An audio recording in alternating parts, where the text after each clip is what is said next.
బైబిల్లో కీర్తనల గ్రంథం 75వ కీర్తన.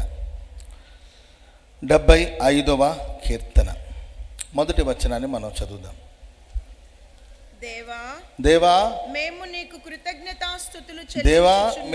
కృతజ్ఞతాస్తుతులు చెల్లించుచు ఉన్నాము. నీవు సమీపముగా ఉన్నావని కృతజ్ఞతాస్తుతులు చెల్లించుచు ఉన్నాము. స్తోత్రం చెప్పండి అందరు గట్టిగా. ఇక్కడ భక్తుడు ప్రార్థన చేస్తున్నాడు. దేవా నీకు కృతజ్ఞతాస్తుతులు చెల్లించుచున్నాం. ఎందుకు కృతజ్ఞతాస్తుతులు చెల్లించుచున్నావంటే నీవు మాకు సమీపముగా ఉన్నావని నీకు కృతజ్ఞతాస్తుతులు చెల్లించుచున్నావు. చప్పట్లు కొడుతూ అందరూ దేవునికి హృదయపూర్వకముగా స్తోత్రములు స్తోత్రములు స్తోత్రములు. హల్లెలూయా. స్తుతించుట వేరు, కృతజ్ఞతాపూర్వకంగా స్తుతించుట వేరు. బైబిల్ ఇలా రాయబడింది, కొందరి పెదవులు నన్ను స్తుతిస్తుంది కానీ వాళ్ళ హృదయాలు నాకు దూరంగా ఉన్నాయి. పెదాలతో స్తుతి స్తుతి స్తుతి స్తుతి అంటుంటారు కొంతమంది. ఇది కాదు, కృతజ్ఞతాపూర్వకంగా. కృతజ్ఞత అనేది అదొక భావం. థ్యాంక్స్ అండి, థ్యాంక్ యూ అండి, టాంకు అండి అంటుంటారు కొంతమంది. ఇది కాదు, అది మనం ఫీల్ అవ్వాలి. వాళ్ళు చేసిన మేలును మనం తలంచుకున్నప్పుడు గుండె లోతుల నుండి ఆ భావన అనేది ఏర్పడుతుంది. ప్రేమైన వాళ్ళ దగ్గరున్న దూరం ఉన్న ఆ సందర్భం వచ్చిన వెంటనే మన హృదయం కృతజ్ఞతతో నిండిపోతూ ఉంటుంది. మనుషుల విషయంలో, దేవుని విషయంలోకి మనం తీసుకొచ్చినప్పుడు, దేవుని విషయంలోకి మనం వచ్చినప్పుడు దేవుని ఎడల మనం ఎల్లప్పుడూ కృతజ్ఞతగా ఉండాలి. ఆయనకి కృతజ్ఞతాస్తుతులు చెల్లించాలి. కారణాలు ఏంటి? చాలామంది అంటారు ఎందుకు స్తుతించాలి, దేవుడు ఏం చేశాడు, దేవుడు ఏమి ఇచ్చాడు. మన సమస్య ఏంటంటే, నేను ఎప్పుడు చెప్తాను, మన సమస్య ఏంటంటే మన పిల్లలు ఫెయిల్ అయ్యారని బాధ మనకు ఉండదు, వాళ్ళ పిల్లలు పాస్ అయ్యారని బాధ ఉంటుంది. మన ఇల్లు కట్టుకోలేదని గొడవ మనకి ఎప్పుడు ఉండదు. ఎందుకంటే మనకు మంచి ఇల్లు ఇచ్చిన దాన్ని శుభ్రంగా పెట్టుకోవడం చేత కాదు కొంతమందికి. అర్థమైందండి? మనకి ఇల్లు లేకపోయినా బాధ లేదు, కానీ వాళ్ళు ఇల్లు కట్టారని బాధ. కొంతమంది కారు కొనాలని ఒంటి కాళ్ళ మీద నిలబడి కారు కొన్నారు. తీసుకొచ్చిన కాడి నుండి అది ఇంట్లో పెట్టి దాని మీద ఒక దుప్పటి కప్పి వీళ్ళు సిటీ బస్సులో తిరుగుతుంటారు. అసలు కారు ఎందుకు కొన్నామంటే అవి అక్కడ మెయింటైన్ చేస్తామన్న, ఆయిల్ పోసుకోవాలి, దానికి మరలా టోల్ గేట్ కట్టాలి, ఆ టోల్ గేట్ డబ్బుతో నేను గుంటూరుకు వచ్చేసి అంటుంటారు. మరి ఎందుకు కొన్నామంటే వాళ్ళు కొన్నారు కదా, వీళ్ళు కొన్నారు కదా అని చెప్పి వాళ్ళ ఇళ్ళ మీద మనం బాధపడుతూ ఉంటాం. కొంతమంది అడుగుతుంటారు దేవుడు ఏం చేశాడు మనకు, ఎందుకు ప్రభుని స్తుతించాలంటే ఆయన మనకు సమీపముగా ఉన్నాడు గనక ఆయనకు మనం కృతజ్ఞతాస్తుతులు చెప్పాలి. స్తోత్రం చెప్పండి అందరూ గట్టిగా. హల్లెలూయా. ఈ ప్రకృతిలో, సృష్టిలో ప్రియులారా, ఎవరికి ఇంత సమీపంగా ఉండలేరు. మన దేవుడు మనకు సమీపముగా ఉన్నట్లు, మనం ఆరాధిస్తున్న దేవుడు మనకు దగ్గరగా ఉన్నట్లు, సమీపముగా ఉన్నట్లు ఏ దేవుడు ఎవరికి సమీపంగా లేడు. మనం ఆరాధించే దేవుడు మనకు సమీపమై ఉన్నాడు గనక ఆయన మన సమీప బంధువు. ఆమేన్ చెప్పండి అందరు గట్టిగా, చెప్పండి గట్టిగా. హల్లెలూయా. నయోమి అదే అంటది, ఆయన మన సమీప బంధువు. ఆయన గురించి నీకు ఇంకా తెలియలేదేమో, నీకు అర్థం కాలేదు కనుక యజమానుడు అని వెళ్ళి పరిగెరుకుంటున్నావు. ఆయన ఎవరు తెలుసా? మన సమీప బంధువు. ఆయన గురించిన ఒక పరిపూర్ణమైన జ్ఞానం మనకు లేనప్పుడు పొలంలో వెళ్ళి ఎక్కడో ఒక మూల మీద కూర్చొని పరిగెరుకొని ఆయన ఏదో పేలాలు ఇస్తే దాన్ని తిని మన జీవితానికి ఇంత చాలే, ఆయన కటాక్షం చూపించాడు, దయ చూపించాడు అనుకుని వస్తూ ఉండేది. కానీ ఏ రోజైతే ఆయన సమీప బంధువు, ఆయన సమీప బంధువు అని తెలుసుకునేదో అప్పుడు వెళ్ళి ఆయన పాదాల దగ్గర పడుకొని నీ కొంగు లేకపోతే నీ దుప్పటి నా మీద కప్పమని చెప్పింది. ఆయన ఎవరో అనుకుని జీవించినంత కాలం పరిగెరుకొని బతుక్కునిందండి. ఆయన ఎవరో తెలుసుకున్న తర్వాత ఆయనకు పెళ్లి భారీగా మారింది. చప్పట్లు కూడా మందరు గట్టిగా గట్టి గట్టి గట్టి గట్టి. Praise the lord. హల్లెలూయా. ఆయన ఎవరు? మనం ఆరాధిస్తున్న దేవుడు ఎవరంటే మనకు సమీపముగా ఉండే దేవుడు. క్షణమైన ఆయన మనల్ని విడిచిపోడు. నీవు ఆయన కృపకు దూరం అయిపోతున్నావేమో కానీ ఆయన తన కృపను నీకు ఏమాత్రం దూరం చేయడు. నీవు దేవుని విడిచి దూరంగా వెళ్ళిపోతున్నావేమో, దేవుని విడిచి దాటి వెళ్ళిపోతున్నావేమో కానీ ఆయన నేను ఏమాత్రం దాటిపోయే దేవుడు కాదు. ఆయన నీ ప్రక్కనే ఉన్నాడు, నీ కుడి వైపున నీడగా ఉన్నాడు. మన నీడను మనం చాలా సందర్భాల్లో మన ప్రక్కన ఉన్న నీడను మనం ఎలా గుర్తించలేమో అలా దేవుని గుర్తించలేని స్థితిలో నీవు ఉన్నావేమో, గమనించలేని స్థితిలో ఉన్నావేమో. చక్కగా ఒక మూల మీద కూర్చొని గమనించి చూడండి, ఆయన చల్లని నీడ నీ మీద ఎల్లప్పుడూ ప్రభు ఉంచుచూ ఉన్నాడు. చప్పట్లు కొడతా మొదలు గట్టిగా గట్టి గట్టి గట్టిగా గట్టిగా హల్లెలూయా. అది ప్రమాదాలైనా, అది ఆపదలైనా, సంతోషమందైనా, శ్రమలయందైనా, నువ్వు సంతోషంగా ఉన్న సందర్భాలు కావచ్చు, నువ్వు శ్రమలో ఉన్నప్పుడు కావచ్చు, అన్ని సందర్భాలు నా దేవుడు నీకు సమీపంగా సమీపంగా సమీపంగా ఉండే దేవుడు. అందుకే కీర్తనకాడు అంటాడు, దేవా నీవు నాకు సమీపంగా ఉన్నావు గనుక నేను నీకు కృతజ్ఞతాస్తుతులు చెల్లిస్తాను. ప్రియులారా, ఒక 3 విషయాలు మనం కృతజ్ఞతాస్తుతులు చెల్లించడానికి చాలా విషయాలు ఉన్నాయి. నేను ఒక 2-3 విషయాలు మీకు చెప్తాను.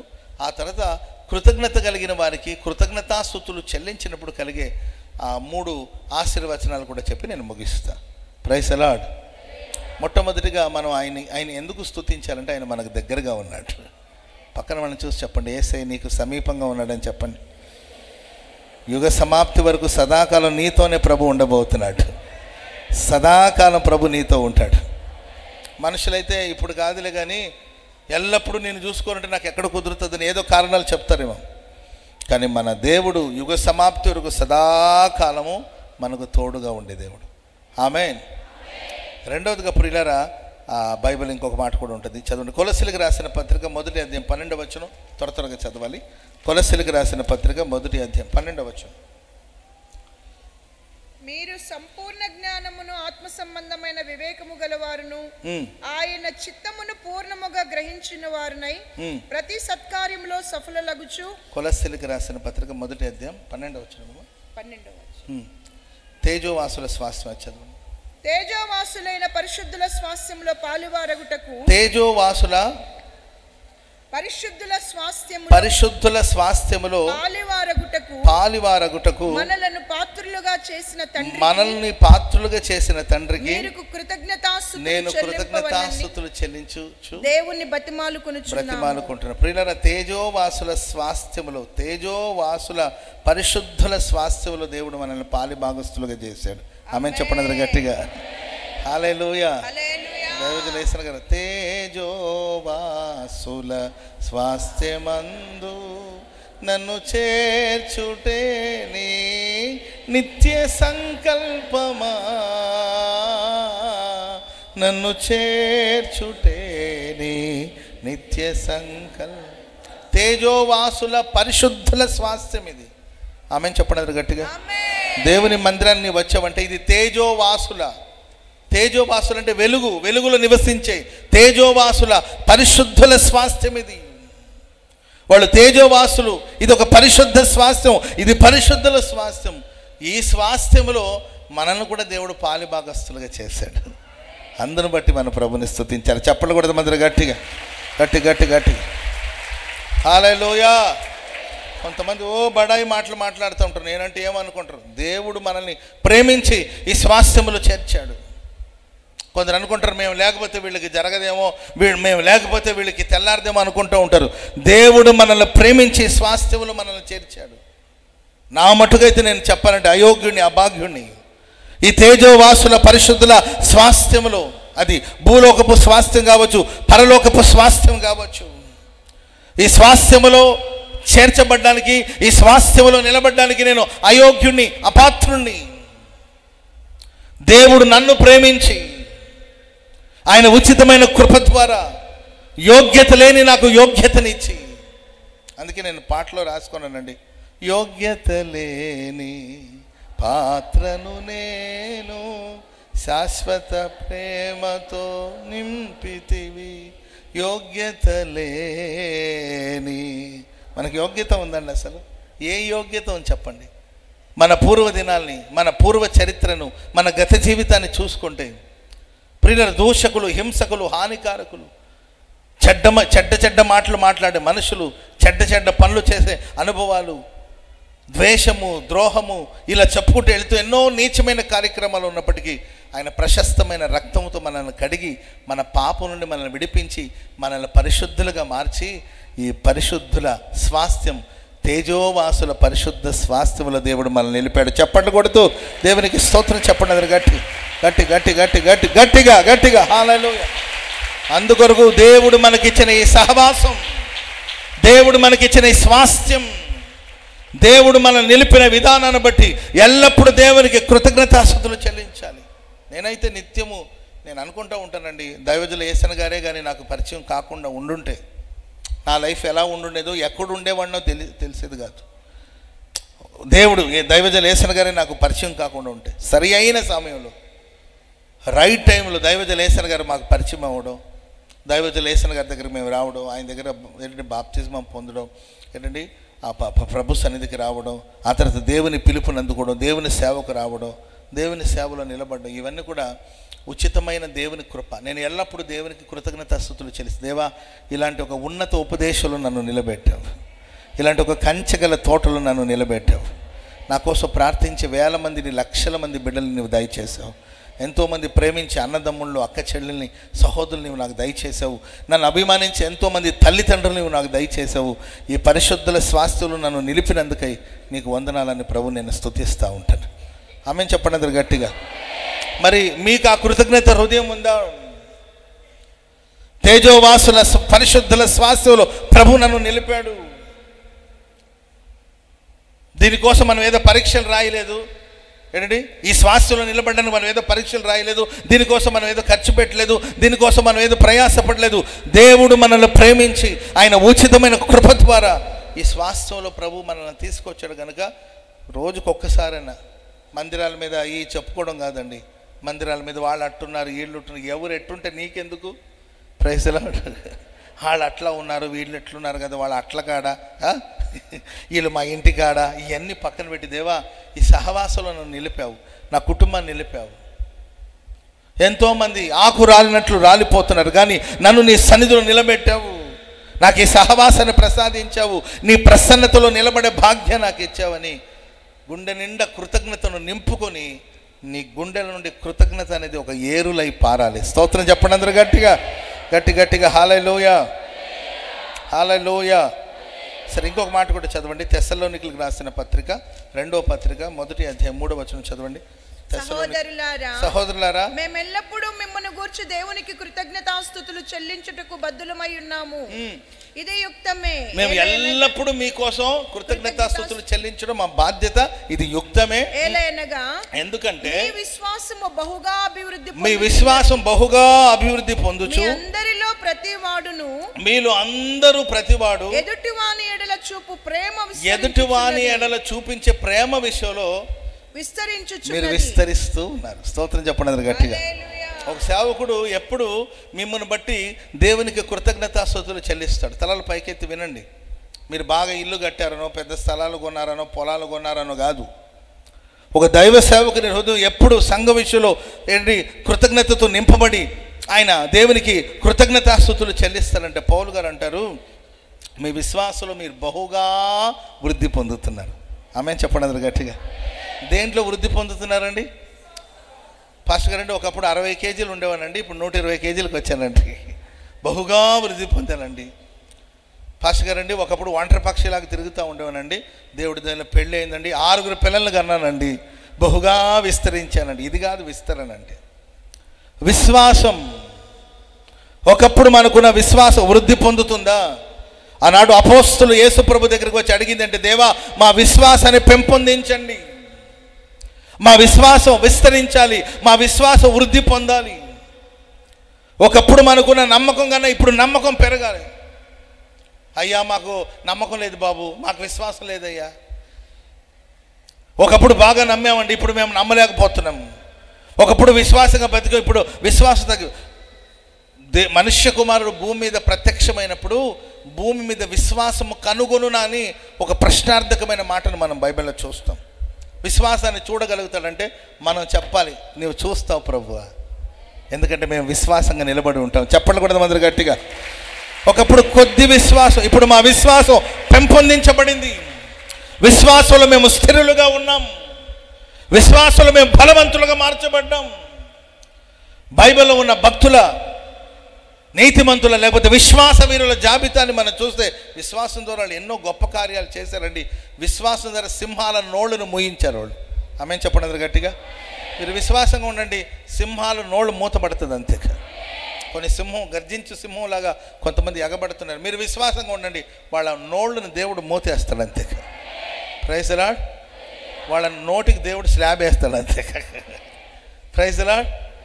అది సెప్టిక్ ట్యాంక్ అండి, అది సెప్టిక్ ట్యాంకు. దాంట్లో దరిద్రం అంత ఉంటుంది. మనం ఏం చేస్తారు, దానికి ఒక ఒక ఒక మూత తీసి ఒక మూతను తయారు చేసి సిమెంట్ దాని మీద మూత వేసి పెట్టేస్తారు. అట్లాగే కొన్ని దరిద్రమైన మనుషులు ఉంటారు. నీవు విశ్వాసంగా ఉండు, వాళ్ళ నోటికి దేవుడు సెప్టిక్ ట్యాంక్ మూతేసినట్లు దేవుడు మూతేస్తాడు అంతే. విశ్వాసం ద్వారా సింహాల నోళ్లను మూయించారు, విశ్వాసం ద్వారా అగ్ని బలాన్ని చల్లార్చారు. ఆమెను చెప్పడం గట్టిగా. అగ్ని తన గుణాన్ని కోల్పోయింది. అగ్నికున్న స్వభావం ఏంటంటే కాల్చడం, అది తన స్వభావాన్ని కోల్పోయింది. విశ్వాసం ద్వారా రాజ్యాలు జయించారు. ప్రియులారా, బైబిల్లో విశ్వాసాన్ని గురించి బైబిల్లో ఎన్నో శ్రేష్టమైన సంగతులు మనం చూస్తాం. కనుక మన విశ్వాసం దినదినం ప్రభు మా ఆస్తి విస్తరించాలని కాదు, మా విశ్వాసం విస్తరించాలి. Praise the Lord. దైవ సేవకుని హృదయం కృతజ్ఞతతో నిండిపోయింది. ఎందుకంటే ఆ తెస్సలోనిక సంఘంలో ఆయన చూసింది ఏంటంటే వాళ్ళ విశ్వాసం దినదినం వృద్ధి పొందడమే కాకుండా ఇంకా బైబిల్లో మనం చూస్తాం ఎదుటి వారి ఎడల చూపించే ప్రేమ విషయంలో కూడా వాళ్ళు విస్తరిస్తూ ఉన్నారంట. హల్లెలూయా, హల్లెలూయా. పక్కన వాళ్ళని చూసి చెప్పండి, మీరు బాగుండాలని చెప్పండి. మీరు బాగుండాలమ్మా, మీరు బాగుండాలి అయ్యగారు, మీరు మంచిగా ఉండాలండి, మీరు ఆశీర్వాదకరంగా ఉండాలండి, మీరు బాగుండాలి, మీరు క్షేమంగా ఉండాలని. Praise the lord. ఇదేనండి ప్రేమ అంటే. Praise the lord. ప్రేమ మత్సరపడదు. ప్రేమ ఏంటండి మత్సరపడదు ఎవరి మీద. మన చుట్టూ ఉన్న వాళ్ళందరూ బాగుండాలని కోరుకోవాలండి. అదే ప్రేమ అంటే. ప్రేమ అంటే కొంతమంది పిచ్చి తుగులగాళ్ళకి తెలియక, ప్రేమ అంటే తెలియక చందమామ కావాలా ఏంటండి నీ చేతిలో పెడతాడంటే తీసుకో చందమామని. దరిద్రపు మాటలన్నీ. ఆ మని నాకు చందమామ కాదు సూర్యబావ కావాలి. అర్థమైందండి.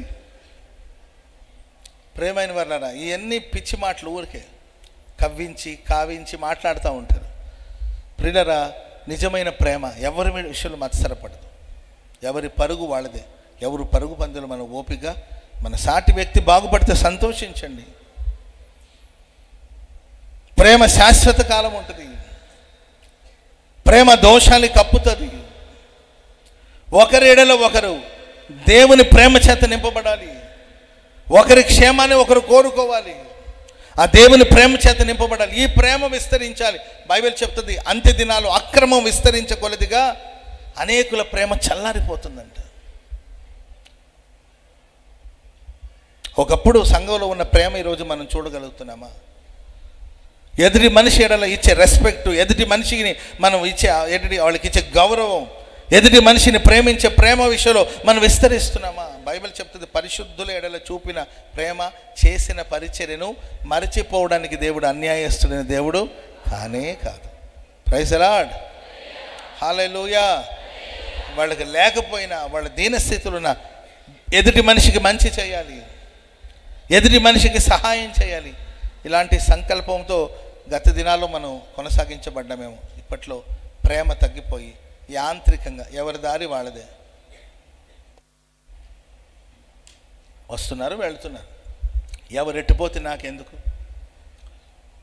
యాక్సిడెంట్ అయ్యి ఒకడు పడి ఉంటే ఇంకొకటి వీడియో తీసుకుంటున్నాడు. ఎలాంటి మనుషులు చూడండి. లోకం సంగతి పక్కన పెడదాం. దేవుని సంఘంలో ఒక వ్యక్తి దేవుని కృపకు దూరం అయిపోయాడు అనుకోండి, ఒకడు దేవుని మందిరకు దూరం అయిపోయాడు అనుకోండి, నీ ప్రేమ విస్తరిస్తే వాళ్ళని మరలా దేవుని సన్నిధికి నడిపించే స్థితిలో ఉండాలి. కనుక ప్రేమ విషయంలో, దేవుని ప్రేమించే విషయంలో, ఎదుటి వ్యక్తికి ప్రేమ చూపే విషయంలో విస్తరిస్తానండి. కొంతమంది అంటారు, అయ్యా ప్రేమించి ప్రేమించి ప్రేమించి అందరినీ మేము ఈ గతికి వచ్చాం, ఇంకెవరిని ప్రేమించి దలుచుకోవట్లేదు, ఎవరిని నమ్మదలుచుకోవట్లేదు అంటారు కొంతమంది. ప్రియులారా, దేవుని ప్రేమ మన హృదయంలో నిండి ఉన్నప్పుడు మనం ముద్దు పెట్టి మనిషి కుమారుని అప్పచెప్పినప్పుడు కూడా యేసయ్య ఏమన్నాడు? చెలికాడా అన్నాడే తప్ప దరిద్రుడా, మరి పనికిమాలోడా, దొంగ సచ్చినోడా, నీ అంతు చూస్తానరా, నీ ఊరి పోసుకొని చేస్తావరా అన్నాడండి. చెలికాడా. వాడు కీడు చేసి ఉండొచ్చు కానీ ఆడు మాత్రం చెలికాడే. ఆమెను చెప్పండి గట్టిగా. వాళ్ళు కీడు చేసి ఉండొచ్చు, అయినా మన ప్రేమలో మార్పు ఉంటుందండి. వాడు ప్రేమలో మార్పు వచ్చిందేమో కానీ నా ప్రేమలో మార్పు రాదు. ప్రేమలో మనం విస్తరిస్తూ ఉండాలి, విస్తరిస్తుండాలి. ప్రేమ గల మనుషులుగా మనం మార్చబడాలి. పగ, ద్వేషం. Praise the lord.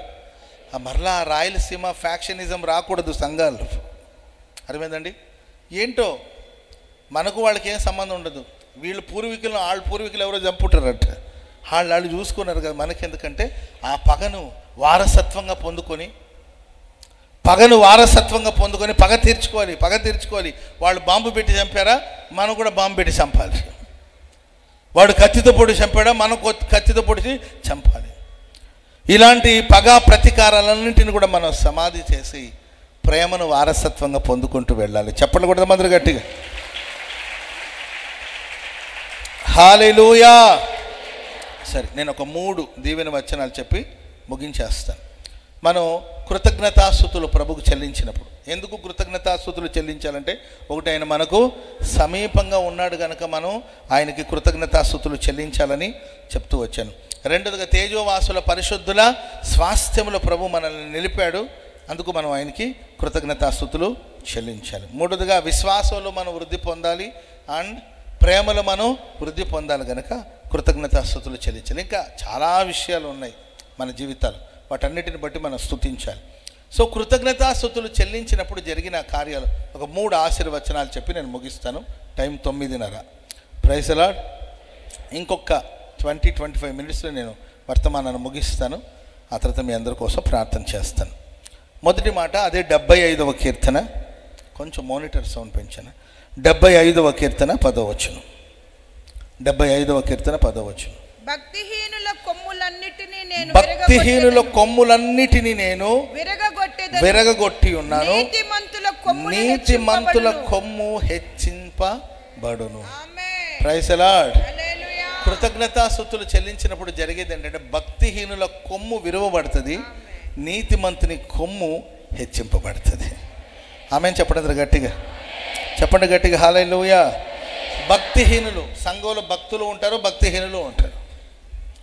సరే, సంఘంలో అంతా భక్తులు ఉన్నారనుకోండి, సమాజంలో భక్తిహీనులైన మనుషులు ఉంటారు.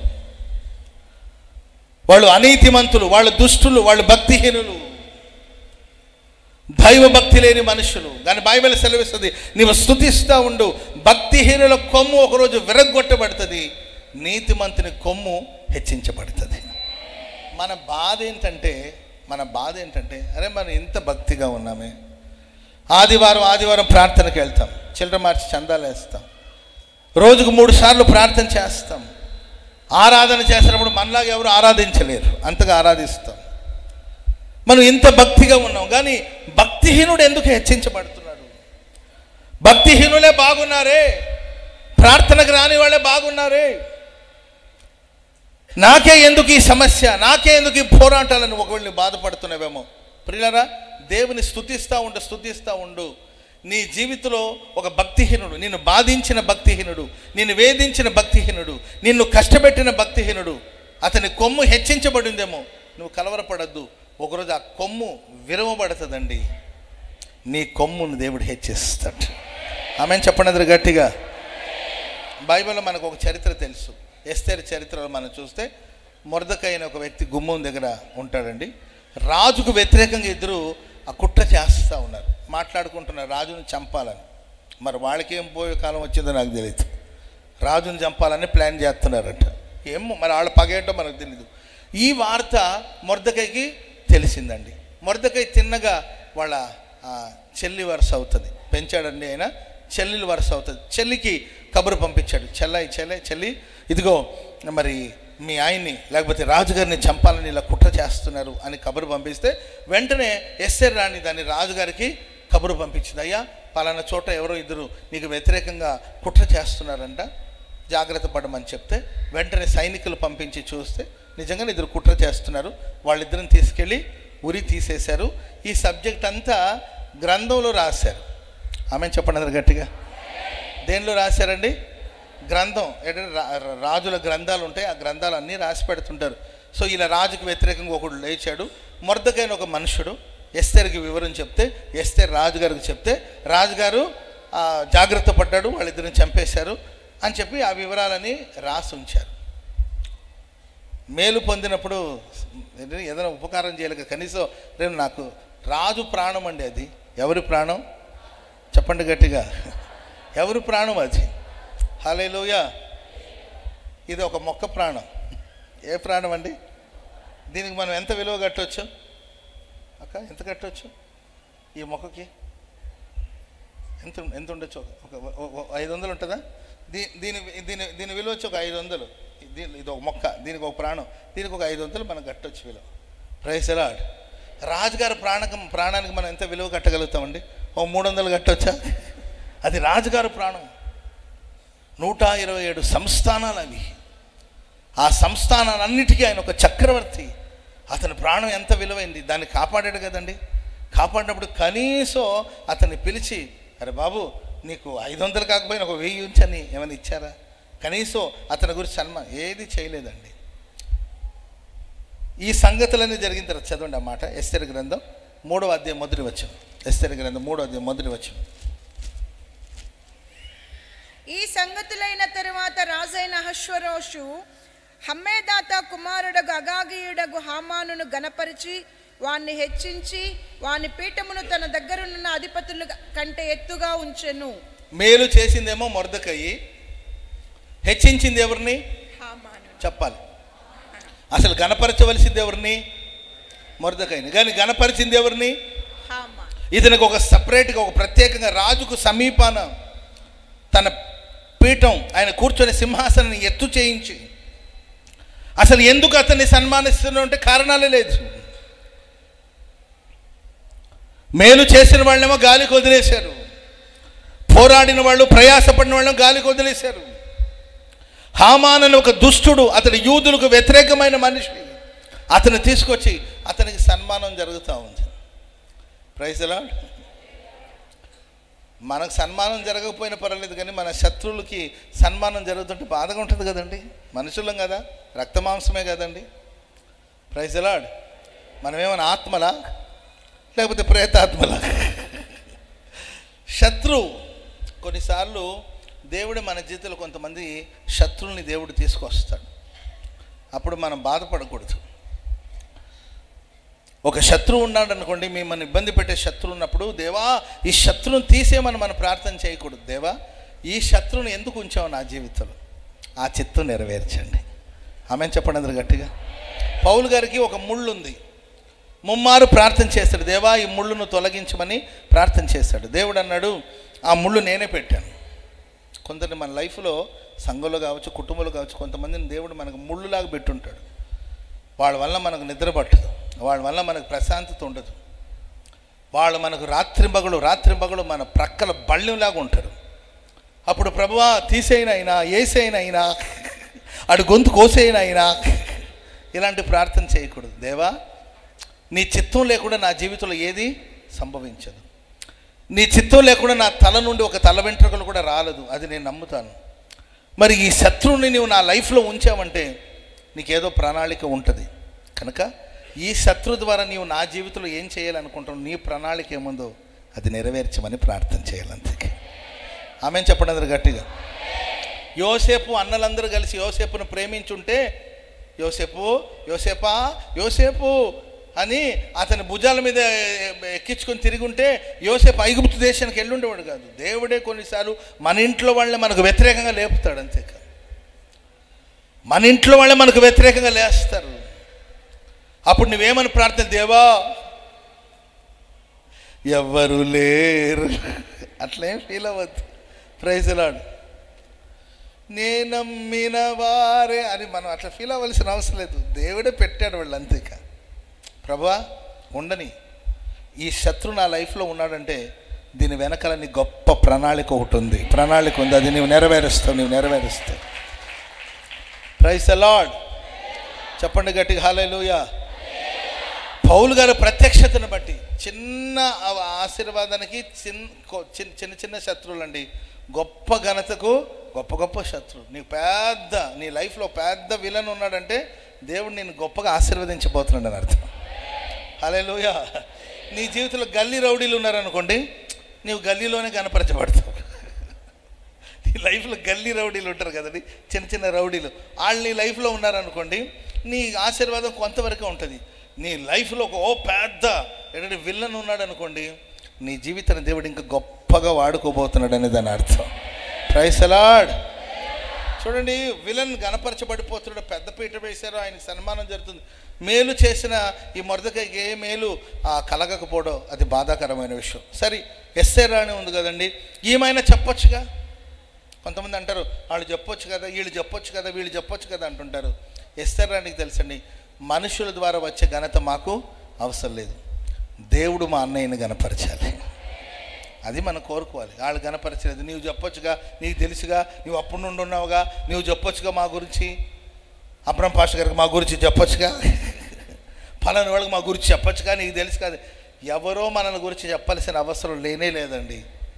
దేవుడు నిన్ను ఒక ఘనత నిమిత్తమైన పాత్రగా మార్చాలని, నీ కొమ్మును హెచ్చించాలని ప్రభు కోరుకున్నప్పుడు, ఆ సమయం వచ్చినప్పుడు దేవుడు నేను హెచ్చించబోతున్నాడు, హెచ్చించబోతున్నాడు, హెచ్చించబోతున్నాడు, గణపరచబోతున్నాడు, గణపరచబోతున్నాడు, గణపరచబోతున్నాడు. Praise the lord. Hallelujah, hallelujah. కనుక దేవుని బిడ్డలారా, కొన్నిసార్లు కొన్ని సమస్యలు మన లైఫ్లోకి వచ్చినప్పుడు, ఇప్పుడు అగ్నిలో పడవేసే పరిస్థితి వచ్చినప్పుడు దేవుడు ఒకవేళ తప్పించవచ్చు, ఆయన చేతిలో ఉంది తప్పించడం, కానీ తప్పించలా, దేవుడు అనుమతి ఇచ్చాడు. ఓకే, తీసుకెళ్ళి అగ్నిగుండంలో పడవేమని దేవుడు పర్మిషన్ ఇచ్చాడు. కానీ అగ్నిగుండంలో ప్రభు వారి పక్షాన నిలబడ్డాడు, అగ్ని బలాన్ని దేవుడు చల్లార్చాడు. దాని ద్వారా వాళ్ళ కీర్తి మరింతగా విస్తరించేట్లుగా ప్రభు చేశాడు. కొన్నిసార్లు సాతాను గారి చేతికి దేవుడు మనల్ని ఇచ్చేసాడని అనిపిస్తుంది, ఇచ్చినట్లే ఉంటుంది కానండి, ఆయన మనల్ని ఏమాత్రం విడిచిపెట్టాడు. తోడేళ్ల మధ్యలోనే పంపించినట్టు ఉంటుంది, కానీ మనం ముందర ఆయన నడుస్తూ ఉంటాడు. ఆమెను చెప్పండి అందరూ గట్టిగా గట్టిగా హల్లెలూయా. ఒకానొక సమయం వచ్చిందండి, అప్పుడు దేవుడు భక్తిహీనుడైన మొర్దెకై కొమ్ము విరవబడిందండి. మొర్దెకై యొక్క ఏంటంటే భక్తిహీనుడైన హామాను కొమ్ములు విరవబడిపోయింది. భక్తుడు నీతిమంతుడైన మొర్దెకై కొమ్ము హెచ్చించబడి ఒక గేట్ దగ్గర ఉన్న ఒక వాచ్మెన్ స్థాయిలో ఉన్న అతన్ని దేవుడు ఓ ప్రధానమంత్రిగా దేవుడు హెచ్చించాడు. విశ్వసించండి, ప్రభుని స్తుతించండి.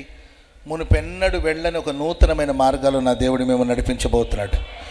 నా దేవుడు నేను అత్యధికంగా దేవుడు గణపరచబోతున్నాడు, అత్యధికంగా దేవుడు గణపరచబోతున్నాడు. హల్లెలూయా. ఈ దుష్టుడైన హామాను ఏ సంతతికి చెందినవాడంటే అమాలేకుల సంతతికి చెందినవాడాడు. ఏ సంతతికి చెందినవాడండి? అమాలేకుల సంతతికి చెందినవాడు ఈ హామాను. ఎందుకు యూదులంటే ఇతనికి భయం అంటే బాధ అంటే ప్రియులారా, అది ఆడి జీన్స్లోనే ఉందన్నమాట. అందుకే దేవుడు అన్నాడు సౌలుతో, నీవు అమాలేకులందరి భూమి మీద పూర్తిగా బొత్తిగా తుడిచివేయాలి, అమాలేకులందరూ పూర్తిగా చంపేయాలి, తుడిచివేయాలి అన్నాడు. కానీ ఈ సౌలు ఏం చేశారంటే అమాలేకుల రాజుని చంపకుండా తీసుకొచ్చి చెరసాల్లో ఉంచాడు. ఆ తర్వాత సమూయేలు గారు వచ్చారు, ఆయన విషయాన్ని తెలుసుకున్నాడు. అతన్ని పిలువనంపించి అతని నిర్మూలన చేసే లోపల ఆ అమాలేకుడికి ఒక సంతానం కలిగిందనమాట.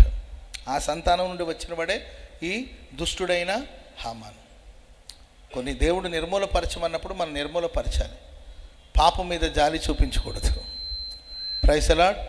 అది వాళ్ళ జీవితంలో ఒక ప్రమాదకరంగా మారి ఒక దుష్టుడు కొమ్ము హెచ్చించబడింది. కానీ కృతజ్ఞతాస్తుతులు చెల్లించినప్పుడు, ఓర్పుతో సహనంతో దేవుడి మీద ఆధారపడినప్పుడు శత్రు పతనం అవుతాడు, దేవుడు మనల్ని గణపరుస్తాడు. శత్రుక్రియలన్నీ లయమైపోతుంది, దేవుడు మనల్ని ఉన్నతమైన స్థాయికి హెచ్చిస్తాడు. నేను నమ్ముతున్నాను, విశ్వసిస్తున్నాను.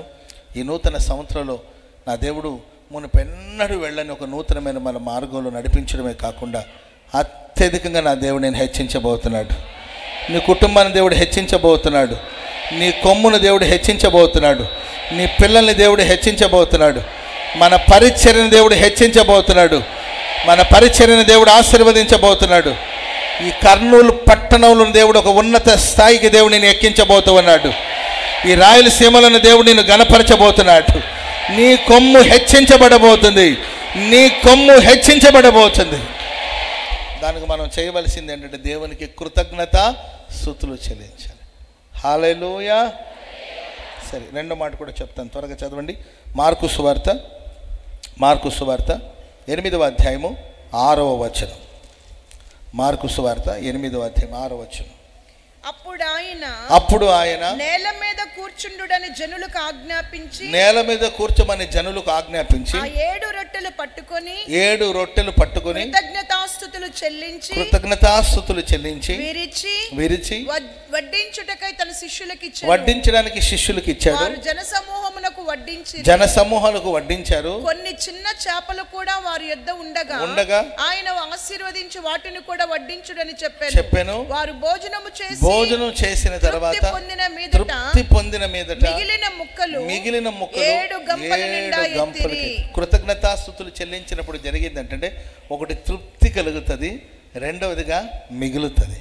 ఆమేన్ చెప్పండి అందరూ గట్టిగా. ఇప్పుడు మనుషులు 2 గుంపులుగా మనం విభాగిస్తే తలల పైకెత్తి గమనించండి. హల్లెలూయా. ఇది మనం చాలా సందర్భాల్లో చదువుకునే సందర్భాలు. తలల పైకెత్తి శ్రద్ధగా వినండి. ఇప్పుడు మనుషులు 2 భాగాలు మనం చూస్తాం. ఒక బాగు గుంపు ఏంటంటే తింటూనే ఉంటారు, తినడానికి కూర్చోటి తృప్తిగా తింటారు. ఆ తర్వాత చూస్తే పాత్రలో ఇక ఏముండదండి. కొన్ని ఇంట్లో మేము హాల్లో కూర్చొని ఉంటాము, వాళ్ళేమో ఆ కడాయిని గిర్రని ఏంటండి సౌండ్ వినబడుతుంటుంది. ఏంటంటే మొత్తం గిన్నెంతా అయిపోయి గీస్తూ ఉంటారు. ఇంకొంతమంది వాళ్ళు తిన్న తర్వాత పళ్ళాలు గడగలిసిన అవసరం లేదండి, ఎందుకంటే అంత శుభ్రంగా తిని ఉంటారు. ఏంటండి ఆ ప్లేట్లో ఎక్కడ ఒక్క మెతుకు కూడా ఉండదు, చాలా శుభ్రంగా తింటారు, ఏమీ మిగిలి ఉండదు. తృప్తిగా తింటారు, తింటూనే ఉంటారు, తృప్తిగా తింటారు. Praise the lord. గుడారాల పండగకు వస్తారండి, ఎంతో కొంత పైసలు తెచ్చుకుంటారు, ఛార్జీలకు తెచ్చుకుంటారు.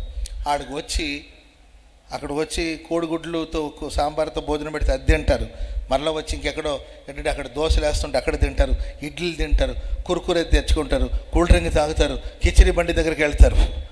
తిని అవి కొని, డబ్బాలు కొని, స్టిక్కర్లు కొని, క్యాలెండర్లు కొని, ఏంటండి అవి కొనుక్కొని, రబ్బర్ గాజులు కొనుక్కొని, అన్నీ తృప్తిగా షాపింగ్ చేసుకొని అంతా తిరిగి వచ్చేటప్పుడు నన్ను కలవడానికి వస్తారు.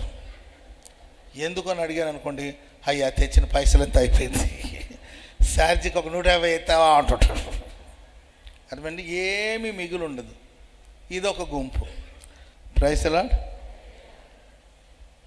మరలా అక్కడికి వచ్చేది ఏం తిరుగుతారు కదండి, ఏంటంటారు దాన్ని, జైంట్ వీలా.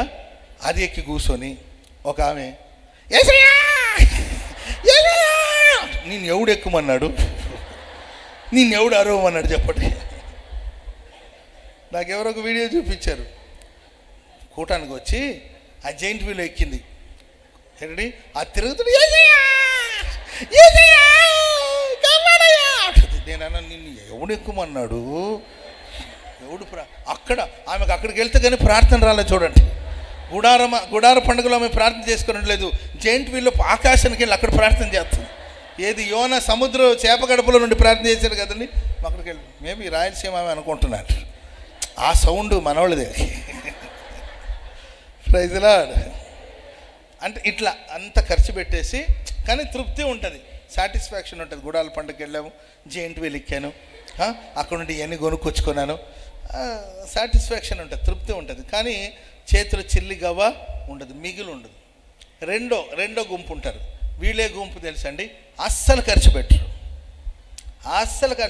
ఎక్కడో సాంబార్ అన్నం తినేసి అర్థమైందండి, ఖాళీ నడుకులు నడిచి భార్య అంటది, ఏమయ్యా ఒక వాటర్ బాటిల్ ఇవ్వమంటే, వాటర్ బాటిల్ ఎందుకు అంటాడు, అయ్యా నాకు కొంచెం ఒక కప్ టీగా, డబ్బులు లేవు అంటుంటాడు. తీసుకెళ్ళిన డబ్బుల్ని అట్లాగే సేఫ్గా తీసుకొస్తారు, ఒక్క రూపాయి ఖర్చు పెట్టాడు. వీళ్ళకి తృప్తి ఉంది ఏంటండి, ఏమీ మిగిలిలా. వీళ్ళకి మిగిలింది కానీ తృప్తి లేదు. కనీసం ఒక గ్లాస్ నీళ్ళు కూడా తాగలేకపోయాను, కనీసం ఏది కొనుక్కోలేకపోయాను, కనీసం చిల్లర మార్చి కానకేయలేకపోయాను. పోయామే కానీ గుడాల పండగకి. నేను ఎగ్జాంపుల్ చెప్తున్నాను, గుడాల పండగలు ఇలా ఉంటుందని కాదు, ఫర్ ఎగ్జాంపుల్ చెప్తున్నాను మీకు. ఒక గుంపేమో ఏంటంటే తృప్తిగా ఉంటారు కానీ ఏమీ మిగులు ఉండదు. నెల ఆఖరి వచ్చేసరికి అప్పుల బాధలు, రుణ బాధలు, అప్పులలో వచ్చేసి పిచ్చ తిట్లు తిడుతూ ఉంటారు. అయినా వీళ్ళేం పట్టించకుండా ఒగ్గాని తింటూ ఉంటారు. అర్థమైందండి, వాళ్ళు తిడతా ఉంటారు, వీళ్ళు తింటూ ఉంటారు, ఏమీ మార్పు ఉండదు, ఏమీ మిగిలి ఉండదు. ఇంకొక బ్యాచ్ ఉంటుందండి, వీళ్ళంతా మిగిలించుంటారు కానీ జీవితంలో ఏ తృప్తి ఉండదు. కానీ కృతజ్ఞతాస్తుతులు చెల్లించే వాళ్ళకి 2 అనుభవాలు ఉంటుంది. వాళ్ళు తృప్తిగా ఉంటారండి, ఆ తర్వాత వాళ్ళకి ఇంకా మిగిలే ఉంటుంది. చప్పట్లు కొడదాం అందరూ గట్టిగా. 7 రొట్టెలు కృతజ్ఞతాస్తుతులు చెల్లించి విరిచి దాన్ని పంచగా అందరూ తృప్తిగా భోంచేస్తారు. జీవితంలో సంతృప్తి ఉంటుంది. ఆ తర్వాత ఇంకా మిగిలే ఉంటుంది. అందుకొరకే మీరు ఏం చేస్తారంటే ఒక ఫుడ్ కొంచెం అన్నం వండుకున్నా, మీరు కొంచెం అన్నం వండుకున్నా, అన్నం ముందు పెట్టుకొని మనస్ఫూర్తిగా అటువంటి ఇలా చేతులెత్తి, దేవా నీవు ఇచ్చిన ఈ ఆహారాన్ని బట్టి నీకు వందనాలు, స్తోత్రములు స్తోత్రములు స్తోత్రములని కృతజ్ఞతాస్తుతులు చెల్లించండి. ఆ ఫుడ్ మీ ఆకలి తీర్చి మీకు తృప్తినిస్తుంది. ఇంకా ఏంటంటే పాత్రలో ఆహారం మిగిలే ఉంటుంది. స్తోత్రం చెప్పండి అందరూ గట్టిగా గట్టిగా హల్లెలూయా. నెల జీతం తీసుకొచ్చారనుకోండి, తెచ్చేటప్పుడు దారి పొడుగున పంచుకొని రావద్దు, ఇంటికి తీసుకోరండి. ఇంటికి తీసుకొచ్చి అది 20,000 కావచ్చు, అది 10,000 కావచ్చు, 15,000 కావచ్చు, అది వారం జీతం కావచ్చు, రోజు కూలి కావచ్చు, దాన్ని తీసుకొచ్చి ఇంట్లో పెట్టుకొని చిన్న ప్రార్థన చేసే కృతజ్ఞతాస్తుతులు చెల్లించి, దేవా నువ్వు నాకు ఇచ్చిన ఈ డబ్బును బట్టి నీకు వందనాలు తండ్రి, ఇది ఆశీర్వదించబడి మా అవసరాలన్నీ తీరాలి, అదే సమయంలో మాకు ఇంకా మిగిలి ఉండాలని నువ్వు ప్రార్థన చేసి ఖర్చు పెట్టడం ప్రారంభించండి. నువ్వు ఖర్చు పెడితేనే ఉంటావు, తృప్తిగానే ఉంటావు, ఇంకా మిగిలే ఉంటుంది. ఆమెను చెప్పండి అందరూ గట్టిగా గట్టిగా హల్లెలూయా. కృతజ్ఞతాస్తుతులకున్న శక్తి అలాంటిది కనుక దీన్ని మీరు సాధారణంగా తీసుకోవద్దు. మీరు ప్రయత్నించి చూడండి. అది మీకు ఇచ్చిన ఆస్తి కావచ్చు, దేవుడు మీకు ఇచ్చిన ఆహారం కావచ్చు, ప్రతిదాన్ని బట్టి ప్రభుకి మీరు కృతజ్ఞతాస్తుతులు చెల్లిస్తున్నప్పుడు మీరు సంతృప్తిగా బ్రతుకుతారు. అదే సమయంలో ఇంకా మీ లైఫ్లో మిగిలి ఉంటుంది.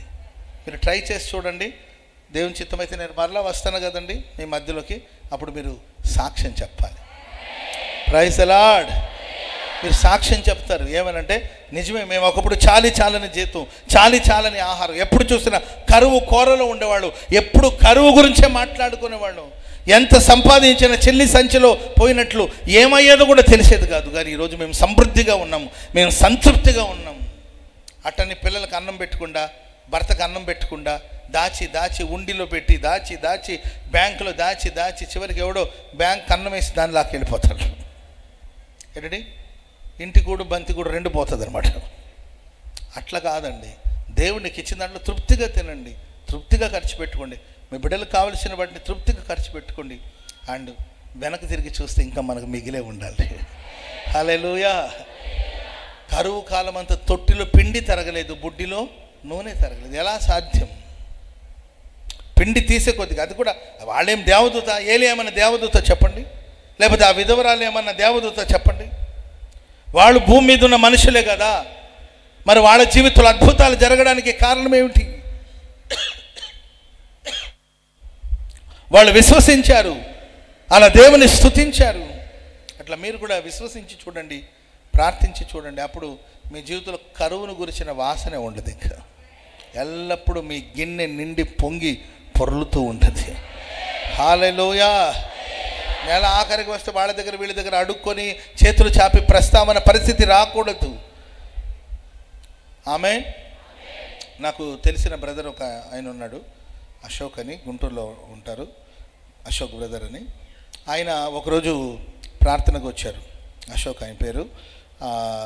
ఆయన చర్చికి రాడంట, భార్యని మందిరం దగ్గర తీసుకొచ్చి దించేసి వెళ్ళిపోవాలని అశోక్ బ్రదర్ తన భార్యని ఎక్కించుకొని వచ్చారంట. ఎలాంటి కఠినమైన పరిస్థితి అంటే, ఆ బ్రదర్ సాక్ష్యం చెప్పాడు. మీరు మన న్యూ ఇయర్ సర్వీస్లో వీడియో ఉంటుంది, దాంట్లో మీరు చూస్తే, న్యూ ఇయర్ సర్వీస్ లైవ్ ఉంది కదా గవర్నమెంట్లలో, ఆ లైవ్లో మీరు చూడండి. సాక్ష్యాలు చెప్పే ఆ సందర్భాల్లో ఆయన సాక్ష్యం కూడా చెప్పాడు. మీరు వినండి, అవకాశం ఉంటే వినండి, లేకపోతే నేను చెప్తున్నాను కదా వినండి. నమ్మకం కుదరకపోతే దాంట్లో చూడండి, నమ్మకం కుదిరితే నేను చెప్పేది వినండి. నాకు కూడా తెలియదండి, ఆయన ఆ రోజు అక్కడ చెప్తుంటే కానీ నాకు తెలియలా. సరే, ఆయన ఒకరోజు వచ్చాడంటే కనీసం ఒక 150 రూపాయలు కూడా కష్టమైన, కనీసం తన చేతిలో ఒక 500 రూపాయలు కూడా లేదంట. ఒక 150 రూపాయలకి ఎక్కడో సరుకులు తెచ్చుకున్నారంటండి. ఆ 150 రూపాయలు ఇచ్చే స్తోమత లేక అతనికి మొహం చాటేసుకుని తిరుగుతున్నాడంట. అంటే కొట్లో 150 రూపాయలకి ఏదో తెచ్చుకున్నారు, ఇవ్వాలంటే ఆ 150 రూపాయలు లేకపోతే ఆయనకి మొహం చాటేసుకొని తిరుగుతుండేవాడంట. అట్లాంటి పరిస్థితి. ఓ రోజు భార్యని దేవుని మందిరం దగ్గర దించేసి, ఆయన చర్చికి రాడండి, ఆమెను దించేసి వెళ్ళిపోదాం అంటుంటే, ఆ రోజు నేను వాక్యం చెప్తున్నానంటే ఏమనంటే, మీరు అప్పిచ్చే వాళ్ళగా ఉంటారు కానీ అప్పు తీసుకునే వాళ్ళగా ఉండరు, నీవు తలగా ఉంటావే కానీ తోకగా ఉండవని అంటుంటే, ఆయనకు ఆ మాట ఒక్కొక్కరిని ఒక్కొక్క మాట దర్శిస్తుంది అంతే. ఆమెను చెప్పండి అందరు గట్టిగా. ఆ మాట వెళ్ళి చూడండి, ఆయన ఆ టైంకి రావడం, ఆ టైంలో నేను ఆ మాటలు చెప్తా ఉండడం, ప్రభు నా నోట ఆ మాట పలికించడం, ఆ మాట వెళ్ళి ఆయనకి టచ్ అయిందండి. వెంటనే అక్కడ నిలబడి 2 నిమిషాలు ఆయన కూడా ప్రార్థన చేసుకుని, దేవా నేను అప్పుల బాధలో ఉన్నాను, రుణ బాధలో ఉన్నాను, మరి దైవజనులు ఇలా చెప్తున్నారు, ఈ మాట నా జీవితం నెరవేరాలని ప్రేయర్ చేసుకుని వెళ్ళారంట. ఆ తర్వాత ఆయన ఏదో బిజినెస్ స్టార్ట్ చేశారు. ఆ బిజినెస్ని దేవుడు ఆశీర్వదించాడు, అభివృద్ధి పరిచాడండి. ఎంతగా ఆశీర్వదించబడ్డాడంటే ఇప్పుడు ₹1,00,00,000 విలువ కలిగిన బిల్డింగ్ కట్టుకున్నాడు అనమాట. స్తోత్రం చెప్పండి అందరు గట్టిగా, గట్టిగా హల్లెలూయా. మేబీ ఆయన కర్నూలు కూడా వచ్చి వెళ్ళాడు అని అనుకుంటున్నాను. కర్నూలు కూడా వచ్చి ఫ్రెడ్ అన్న దగ్గర బాగుంటాడు ఆయన, మన ఇజ్రాయెల్లో ఫ్రెడ్ అన్నతో పాటు తిరుగుతూ ఉండేవాడు. మేబీ ఇక్కడ కూడా వచ్చి వెళ్ళాడు అనుకుంటున్నాను నేను, మీరు లైవ్లో చూస్తే తెలుస్తుంది. Praise the Lord. అంతేకాదండి, ఆయన అంత ఆశీర్వదించబడ్డాడు కదండి. ఆయన నన్ను ఒకరోజు కలిసి అన్నాడు, అన్న గోరంట్లలో మీరు ఎంతమంది ఉంటారన్న సేవకులు, మీరంతా ఎంతమంది ఉంటారు అంటే, మేము ఉంటాంలే బాబు, ఇక్కడ పనిచేసేవాళ్ళు కావచ్చు, సేవకులు కావచ్చు, మేము ఒక 150 నుండి 200 మంది ఉంటాం అని చెప్పంటే, ఆయన అన్నాడు, ఈ 200 మందికి మీ నెల రోజులు మీ భోజనాలు కావచ్చు, కూరగాయలు కావచ్చు, ఏం కావాలో అవన్నీ నేనే తీసుకొచ్చి మీకు ఇస్తానన్న. అది ఎంత ఖర్చు అయినా నేను ఖర్చు పెడతానంటే నేను వద్దన్నా. Praise the lord. వద్దులేనా, నీ దేవుళ్ళో ఉంటే చాలు, నీ ప్రభులో ఉంటుంది. మా తిండి మేము తింటాం, ప్రభు మాకు ఇస్తాడు, మా తిండి గురించి మీరు ఆలోచించొద్దు, అలాంటివన్నీ కూడా నీవు అనుకోవద్దు. అనుకొని మరలా చేయకపోతే మరలా నీవు ఇబ్బంది పడతావు, అవి కాదు ముఖ్యం, నీవు ప్రభులో నిలిచి ఉండాలి, ప్రభు కోసం సాక్షిగా ఉండాలి. Praise the lord. 3 పిల్లలు ఆయనకి, ఎడడి కుటుంబ సమేతంగా. ఆయన మొన్న సాక్ష్యం చెప్తుంటే నేనే షాక్ అయినా అనమాట. మనం విశ్వసించినప్పుడు, మనం నమ్మినప్పుడు, మనం ప్రార్థించినప్పుడు, స్తుతించినప్పుడు చూడండి, ₹150 కూడా స్తోమత లేని ఆయన అంటాడు, ఈరోజు మందిరానికి నెలంతా మిమ్మల్ని పోషించడానికి కావలసినంత ఇవ్వగలిగిన స్థాయిని దేవుడు నాకు ఇచ్చాడు. Praise the lord. అంటే ₹1,00,00,000 విలువైన పెద్ద బిల్డింగ్ కట్టుకున్నాడు. వ్యాపారం అత్యధికంగా ఆశీర్వదించబడి ప్రగతి పదంలో సాగిపోతున్నాడు. ఆ బిడ్డను దేవుడు మరింత ప్రగతి పదంలో దేవుడు నడిపించును గాక. విశ్వసించండి, విశ్వాసమే కదా. విశ్వాసానికి పెట్టుబడి కావాలా చెప్పండి? పాస్టర్ గారండి ఒక 500 ఇవ్వండి విశ్వసిస్తానడానికి, విశ్వాసానికి పెట్టుబడి కావాలా? అవసరం లేదు. విశ్వసించి ప్రభుని స్తుతించండి. మీకు కలిగింది కొంచెమైనా, నీ దగ్గర ఈరోజు ₹150 ఉందా నీ జేబులో, నీ దగ్గర ఒక ₹500 ఉందా, నీ దగ్గర ₹50 ఉందా, ₹20 ఉందా, దాని మీద చేతులుంచి నువ్వు ప్రభుకి కృతజ్ఞతాస్తుతులు, దేవా నీవు నాకు ఇచ్చిన ₹20 బట్టి నీకు వందనాలని ప్రభుని స్తుతించు. ఆ ₹20 నువ్వు ఎడడి తృప్తిగానే ఖర్చు పెట్టండి. గీసి గీసి గీసి గీసి ఎడడి అట్లా అవసరం లేదు, తృప్తిగానే ఉంటారు. స్తుతి మన జీవితాల్లో స్థితిని మారుస్తుంది. హల్లెలూయా. యేసయ్య 5 రొట్టెలు 7 రొట్టెలు, అక్కడ 7 రొట్టెలు తీసుకొని కృతజ్ఞతాస్తుతులు చెల్లించి విరిచి అందరికి పంచాడు. అందరూ తృప్తిగా తిన్నారు. 7 గంపలకి ఎత్తారంట. ఆమె హల్లెలూయా. నెల ఆఖరి వచ్చేసరికి మీరు గంపల గంపల గంపల గంపల గంపల గంపల సమృద్ధిని మీరు పొందుకోబోతున్నారండి. మీ పాత్ర నిండి పొంగి పొర్లేటట్లుగా నా దేవుడు మిమ్మల్ని ఆశీర్వదించునుగాక. ఇంకొక మాట చెప్పి నేను ముగిస్తాను. అది ఫిలిప్పీలకు రాసిన పత్రిక 4వ అధ్యాయం 6వ వచనం. ఫిలిప్పీ పత్రిక 4వ అధ్యాయము 6వ వచనం. త్వరగా. దేనిని గురించి చింతింపకుడి గాని, దేని గురించి కూడా మీరు చింతపడకుడి. ప్రతి విషయములోను. చూడండి, పక్కన వాళ్ళని చూసి చెప్పండి, దేని గురించి చింతపడద్దండి అని చెప్పండి. దేని గురించి చింతించండి. అది ఎట్లాంటి సమస్యలను భయపడాల్సిన అవసరం లేనే లేదు. యూదా గోత్రపు కొదమ సింహం అయిన దేవుడు నీ ప్రక్కన నిలబడి ఉన్నాడండి. నీ అక్కరలు అవసరాలు తీర్చగలిగిన దేవుడు నీ ప్రక్కన ఉన్నాడు, అంతే. దేని గురించి దిగులు పడద్దు. ఆమె నీ నోటి మీద చిరునవ్వు చెరిగిపోకూడదండి. నవ్వుతానే ఉండండి, సంతోషంగానే ఉండండి. దిగులొద్దు, భయం వద్దు, కలవరం వద్దు. దేని గురించి చింతపడకుడి గాని ప్రతి విషయములోనూ ప్రార్థనా విజ్ఞాపనల చేత, ప్రతి విషయములోనూ ప్రార్థనా విజ్ఞాపనముల చేత కృతజ్ఞతాపూర్వకముగా మీ విన్నపాలు దేవునికి తెలియచేయండి. అప్పుడు సమస్త జ్ఞానమునకు మించిన దేవుని యొక్క సమాధానము యేసుక్రీస్తు వలన మీ హృదయములకు మీ తలంపులకును కావలిగా ఉంటుంది. హల్లెలూయా. దేని గురించి చింతపడకుండా కృతజ్ఞతాపూర్వకంగా ప్రభువుకు చెప్పండి, అంతే. Praise the lord. స్తోత్రాలయ్యా అని నీ సమస్య తీసుకెళ్ళి ప్రభు దగ్గర పెట్టే, అంతేక. అప్పుడు సమస్త జ్ఞానానికి మించిన దేవుని సమాధానం మీ తలంపులకు మీ హృదయములకు కావలి ఉంటుంది. హల్లెలూయా. సమాధానంగా పీస్ ఆఫ్ మైండ్ కావాలండి, సమాధానం కావాలి. సమాధానానికి రహస్యమేం తెలుసండి? కృతజ్ఞతాపూర్వకంగా ప్రభుకు చెప్పేసి ప్రశాంతంగా ఉండాలి అంతే. ఒక్కొక్కసారి మా సమస్యల గురించి చెప్పాలంటే ఏమని చెప్పాలండి? Praise Lord. ఎన్ని పోరాటాలు ఉంటాయి, ఎన్ని సమస్యలు ఉంటాయి, ఎన్ని అవసరాలు ఉంటాయి. హల్లెలూయా. నేను తెలుసుకున్న సత్యం ఒకటేనండి, మనం చింతించి ఒక తల వెంట్రుకల్ని తెల్లగాని నల్లగాని మార్చగలుగుతామా? మన చేతిలో ఏమీ లేవు. ఏమైనా ఉన్నాయా మన చేతిలో? ఏమీ లేవు. మరి చింతించి మనం ఏం చేయగలుగుతాం చెప్పండి? ఆయన చిత్తం ఆయన నెరవేర్చుకుంటాడు. పిలిచింది దేవుడు, నిలిపింది దేవుడు. హల్లెలూయా. ఇచ్చేది ఆయనే, తీసుకునేది ఆయనే. యోబు అంటాడు, యెహోవా ఇచ్చెను, యెహోవా తీసుకున్నాడు, ఆయనకే స్తుతి కలుగును గాక. ఆమె దిగులు పడి ఏం చేయగలుగుతాం చెప్పండి? జరిగిపోయిన దాని గురించి దిగులు పడి బాధపడి గతకాలం జరిగిన కొన్ని విషయాలు తలంచి దిగులు పడడం వల్ల చేసేది ఏమి లేదు. కొంతమంది స్ట్రక్ అయిపోయి ఉంటారు, ఎక్కడో ఒక చోట స్ట్రక్ అయిపోయి ఉంటారు.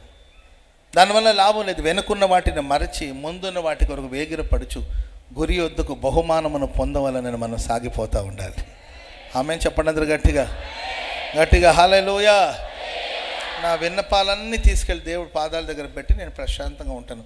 అప్పుడు నా తలంపులకు, నా ఆలోచనలకి ఆ దేవుని యొక్క సమాధానం, ఇది సమస్త జ్ఞానానికి మించింది.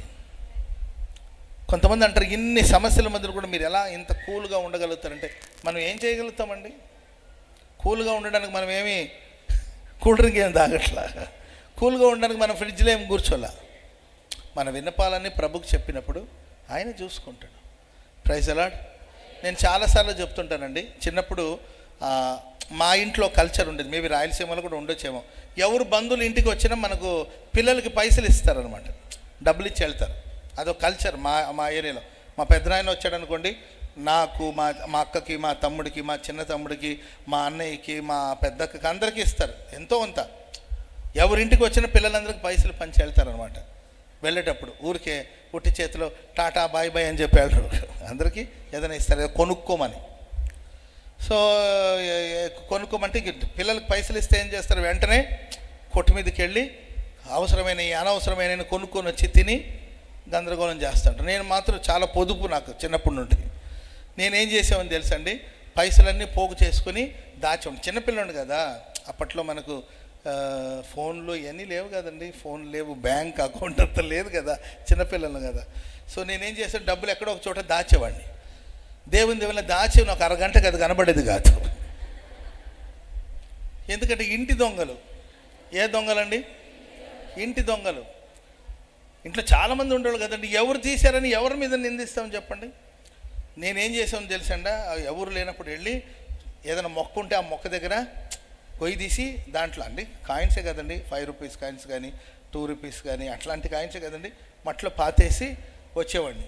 వచ్చేస్తే మరలా వెళ్ళి చూసేసరికి మొక్క ఉండేది కానీ డబ్బులు ఉండేవి కాదు. గుర్తు కోసం నేను ఏదో ఒక డబ్బా గిబ్బా ఏమని అక్కడ పెట్టుండేవాడిని అనమాట. నేనే మర్చిపోతే మరలా అందుకొరకు ఎక్కడైతే దాచో అక్కడ ఒక డబ్బా పెట్టుండే, డబ్బా ఉండేది కానీ డబ్బా కింద డబ్బులు ఉండేది కాదు. ఒకసారి నేను ఏడుస్తూ ఉన్నాను, మా అమ్మ ఏంద్రా ఎందుకు ఏడుస్తున్నావురా అని అడిగింది. అమ్మ నేను ఎక్కడ డబ్బులు దాచినా ఎవరో కొట్టేస్తున్నారు, ఎవరో తీసేసుకుంటే అమ్మ నమ్మి ఇంటి నిండా దొంగలే. చిన్నపిల్లలు కదండి, దాని దొంగతనం అని కూడా అనలేము. ఒక అమాయకుడు దొరికాడంటే వాడి దగ్గర నుండి అందరూ తీసుకొని తినాలని చూస్తుంటారు. మనకు చిన్నప్పటి నుండి మరి ఏం చేద్దాం, అమాయకత్వం ఎక్కువ. సరే అప్పుడు మా అమ్మ అనింది, సర్లేరా ఎందుకు అక్కడక్కడ డబ్బులు దాచడం ఎందుకు, పోయిందని ఏడవడం ఎందుకు, ఈసారి నీకు ఏదైనా డబ్బులు దాచాలంటే అమ్మ చేతిలో పెట్టు. ఎవరి చేతిలో పెట్టాలి? అమ్మ చేతిలో సురక్షితంగా ఉంటుంది. నేను దాన్ని దాచిపెడతాను, నీకు ఎప్పుడు కావాలో అడుగు, అప్పుడు నీకు డబ్బులు ఇస్తానని. మంచి ఐడియా కదండి. అప్పుడు నుండి నాకు ఎవరు డబ్బులు ఇచ్చినా మా అమ్మ చేతిలో పెట్టేవాడిని. మా అమ్మ దాన్ని భద్రంగా దాచేది. నాకు ఎప్పుడు కావాలో అప్పుడు మా అమ్మ ఆ డబ్బులు నాకు ఇచ్చేసేది. అప్పుడు నేను తెలుసుకున్న సత్యం ఏంటంటే ప్రియులారా, మన జీవితంలో మనకు ఏ సమస్యలైనా ప్రభు చేతులు పెట్టామనుకోండి, ఆయనకు అప్పగించిన దాన్ని రాబోతున్న ఆ దినం వరకు ఆయన కాపాడడానికి శక్తి గల దేవుడు, సమర్థుడు. ఎన్ని పోరాటాలైనా ప్రభు చేతిలో పెట్టండి, ఆయన చూసుకుంటాడు. ఆయన చేతి నుండి ఎవరూ అపహరించలేరు. హల్లెలూయా. అంతకుముందు నేను మధ్యరాత్రిలో వెళ్ళి గొయ్యి తీసి చూస్తూ ఉండే ఉందో లేదని. ఇప్పుడు నాకు ఆ తర్వాత ఆ టెన్షన్ లేదు, ఎందుకంటే మా అమ్మ చేతిలో అది పదిలంగా ఉంటుందని.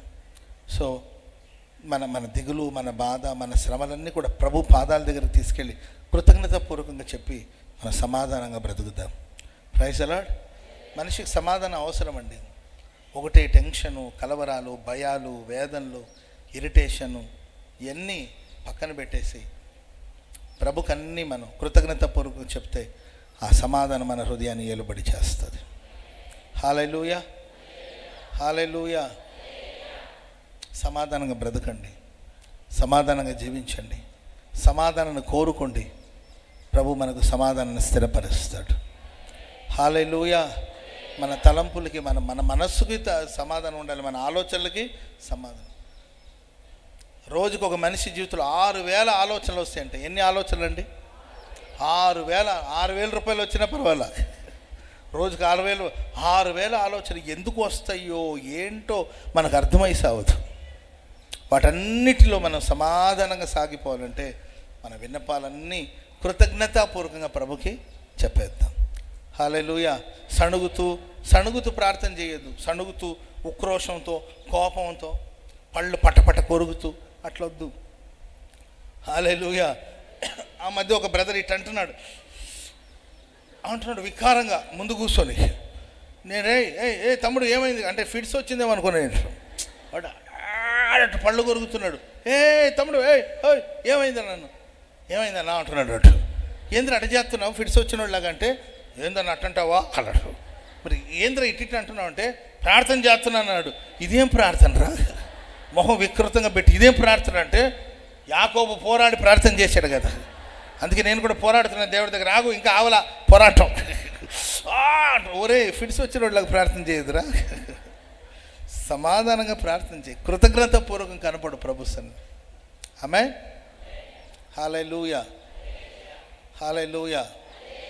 దేవా మీకు కృతజ్ఞతాస్తుతులు చెల్లిస్తున్నాను, ఎందుకంటే నువ్వు మాకు సమీపముగా ఉన్నావు. తేజోవాసుల పరిశుద్ధుల స్వాస్థ్యులు మమ్మను చేర్చావు, అందుకే నీకు కృతజ్ఞతాస్తుతులు చెల్లిస్తున్నాం. విశ్వాసంలో వృద్ధి పొందాం, ప్రేమలో వృద్ధి పొందాం, అందుకే కృతజ్ఞతాస్తుతులు చెల్లిస్తాం. ఈ విధంగా కృతజ్ఞతాస్తుతులు చెల్లిస్తున్నప్పుడు భక్తిహీనుల కొమ్ము విరవబడుతుంది, నీతిమంతుని కొమ్ము హెచ్చించబడుతుంది. తృప్తిగా ఉంటాము, ఇంకా మిగిలే ఉంటుంది. హల్లెలూయా, హల్లెలూయా. అండ్ సమాధానం మన హృదయాన్ని కాపలా కాస్తుంది. మీ తలంపుల చుట్టూ, మీ ఆలోచన చుట్టూ ఏముండాలి తెలుసండి? సమాధానం, దేవుని సమాధానం. జనాలు ఆశ్చర్యపోవాలి, ఇంత సమాధానంగా ఎలా ఉన్నారండి, ఆడన్ని మాటలు అంటున్నాడు. మనం కొన్ని చూస్తూ ఉంటాం, వీడియోలో చూస్తూ ఉంటారు, సువార్త ప్రకటిస్తుంటే ఓ చెంప మీద పెట్టాలని కొడుతున్నా కూడా ఆయన మొహంలో చిరాకేం ఉండదు. ఒక చెంప చూపించమంటే ఇంకొక చెంప చూపించమన్నారు, ఒక చెంప మీద కొడితే ఇంకొక చెంప చూపించమన్నారు. ఈ సమాధానపు స్థితి. హల్లెలూయా. భర్త ఒకటి అన్నాడు అనుకో, నీ 100 చెప్పేంతవరకు నీకు మనసు చల్లారిపోదు. నీ ప్రేమ నాపై చల్లారిపోదని రాశారు దైవ సేవకులు. మనోళ్ళకి నీ మీద నా కోపం చల్లారిపోదు అంటుంటారు. కూల్గా ఉండండి, అంతేకా. Praise the lord.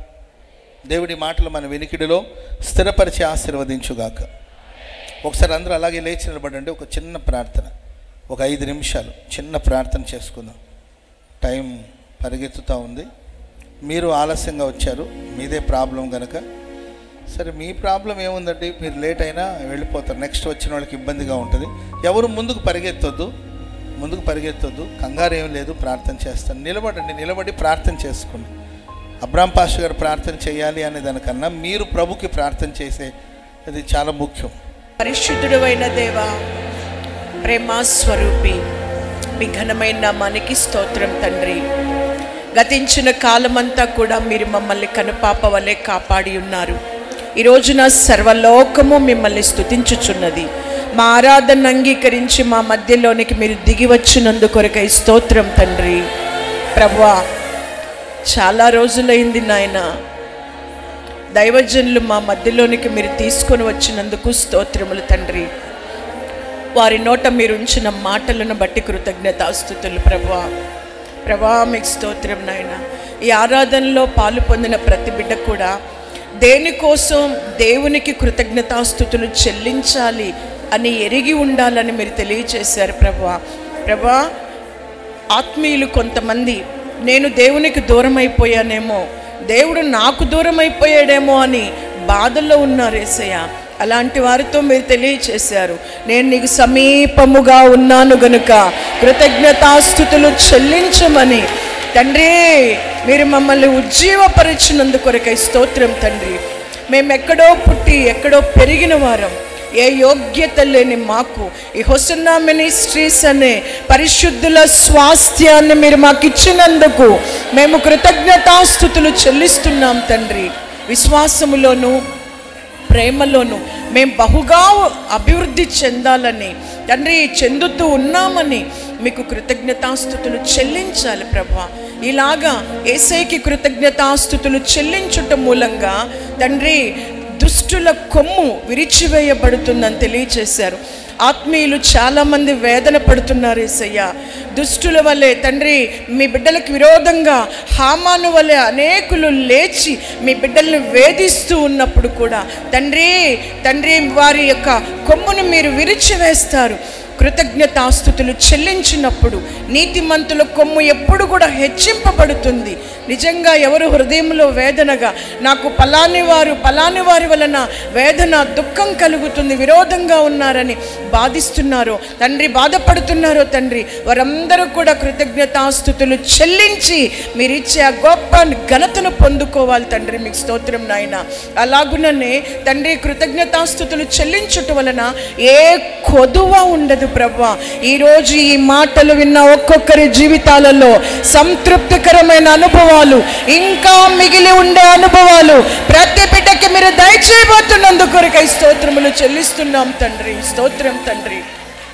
మీ మాటలు సత్యము నాయన. ఉదయకాలమున తండ్రి ఎన్ని చింతల మధ్యలో హృదయ వేదనతో నీ బిడ్డలు వచ్చారు. దేనిని గూర్చి చింతించవద్దు అని తెలియచేసినందుకు స్తోత్రం. సమస్త జ్ఞానమునకు మించిన యేసుక్రీస్తు సమాధానం మా హృదయాలలో తలంపులకు కావలిగా ఉండి మేము ప్రశాంతమైన ఒక జీవన శైలి తండ్రి, మా యొక్క మనుగడ ప్రశాంతంగా కొనసాగింప చేస్తారని మీరు తెలియచేశారు. అవును తండ్రి, ఈ 2025వ సంవత్సరం ప్రారంభ దినాలలో మీరు మాకు నాయన తండ్రి ఉజ్జీవపరిచే వాక్కులు ఇచ్చినందుకొరకై స్తోత్రం. ఇక మీదట మెండుగా కృతజ్ఞతాస్తుతులు చెల్లిస్తూ కృతజ్ఞతాస్తుతులు చెల్లించుటలో ఉన్న ఆశీర్వచనాలు ప్రతి బిడ్డ పొందుకునేటట్లుగా దేవుని పరిశుద్ధాత్ముడు ఈ ఉదయకాలమున ఒక్కొక్కరి హృదయాలలో వాక్కును స్థిరపరిచినందుకొరకై స్తోత్రం. నూరంతలుగా మాటలు ఫలింప చేయండి ప్రభువా. మీరు మాకు ఇచ్చిన దైవజనులు మీ చేత ఏర్పరచబడిన వారు నాయన, మరింత కృప వారికి దయచేయండి. వారి శరీరానికి ఆరోగ్యం ఇవ్వండి నాయన. వారి మార్గాలలో వారిని వర్ధిల్ల చేయండి. మీరు వచ్చేంత వరకు మీ కొరకు మిక్కిలి తండ్రి ప్రకాశించేటట్లుగా మీరు వారిని అభిషేకించండి తండ్రి. మీ కృతజ్ఞతలు. ఈ పునరుద్ధాన ఆరాధన అత్యంత ఆశీర్వాదకరంగా జరిగించినందుకు స్తోత్రం. మీ రహస్య రాకడ కొరకు మమ్మల్ని అందరినీ సిద్ధపరచమని త్వరలో రానయ్యున్న యేసుక్రీస్తు నామములో అడిగి వేడుకొనుచున్నాము తండ్రి. ఆమేన్.